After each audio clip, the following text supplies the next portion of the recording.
Hey guys, let's get more news about Miami Heat, but first don't forget to subscribe to the channel and leave a like. June 17th, 2010. The city of Los Angeles, usually buzzing with energy, felt a little different this night. The air was thick with anticipation, heavy with the weight of history.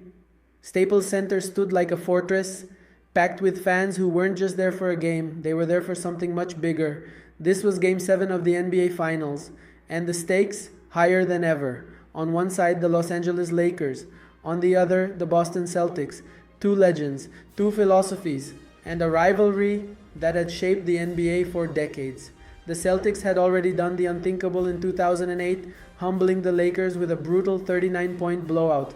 That loss had cut deep, particularly for Kobe Bryant, who had carried that pain every day since. It wasn't just a title on the line now, it was something personal. Redemption. The 2008 loss, the bitter memory. For Kobe, Game 7 wasn't just a shot at a fifth championship. It was his chance to rewrite the most painful chapter of his career. The Lakers had entered the 2008 finals with everything: talent, momentum, and confidence. But when the Celtics stepped onto the court, they shattered that illusion. The Lakers crumbled and the Celtics, they made them pay. Kobe didn't forget, and he didn't forgive. The ghost of that loss haunted him in every practice, in every workout. It was more than just about basketball. It was about proving something to himself, to his teammates, to his city, to the world. He had to win this one. He had to. The rivalry, a legacy of Celtics versus Lakers. This wasn't just a game for a title. This was a battle for legacy.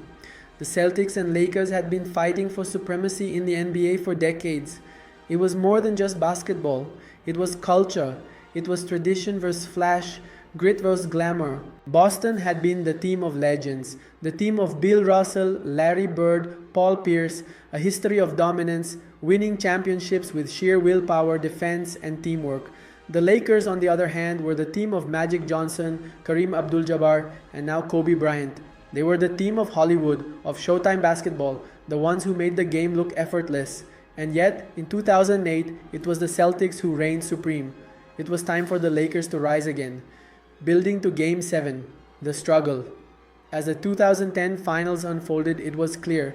The Celtics hadn't softened. They weren't going to back down. With Paul Pierce leading the charge, the Celtics seemed almost unstoppable. Ray Allen was shooting with ice in his veins. Kevin Garnett was playing with the intensity of a man on fire, and Rajon Rondo was orchestrating it all like a maestro. But the Lakers were not without their firepower. Pau Gasol had evolved. He was stronger, more determined, and no longer a liability. Derek Fisher was the quiet, steady force, always calm under pressure. Lamar Odom was the wild card, unpredictable yet dangerous. And Ron Artest, well, he was a force of nature. Not always reliable, but you never knew when he'd explode with brilliance.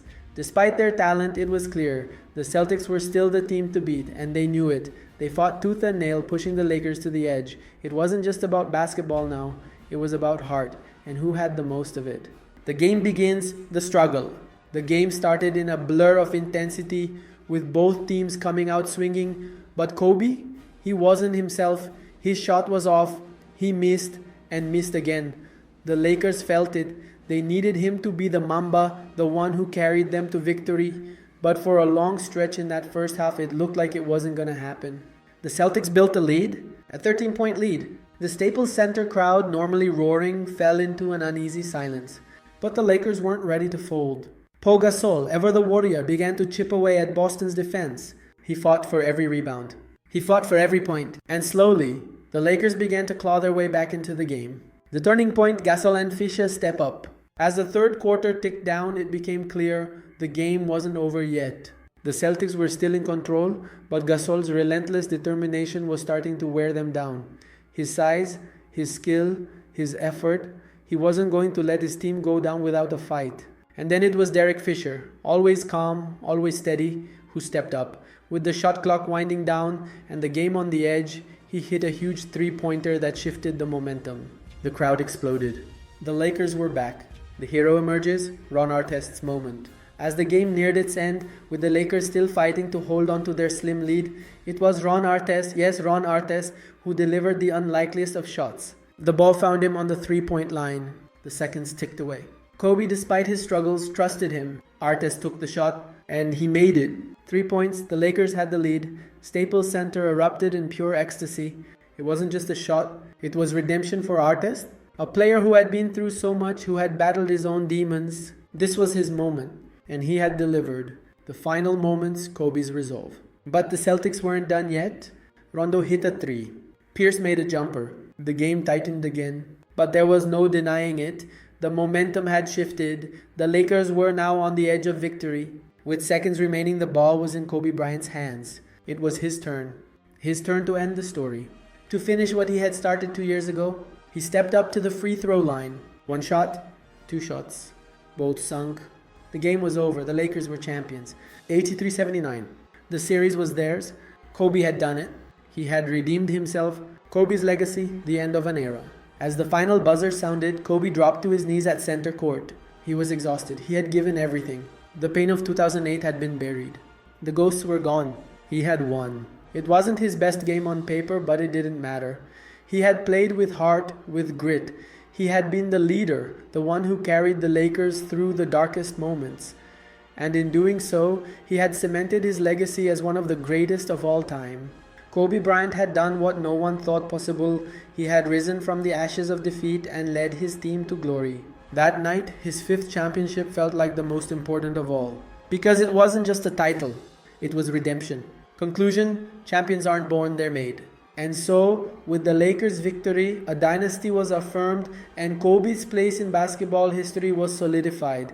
It wasn't just about the rings, it was about the journey, the blood, sweat, and tears, the failures, the comebacks, and the unbreakable spirit.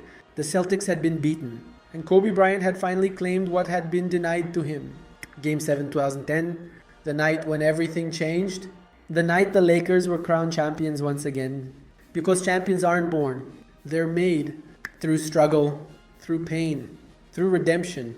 Now if you liked the video, leave a like and subscribe. Thanks guys, and see you in the next video.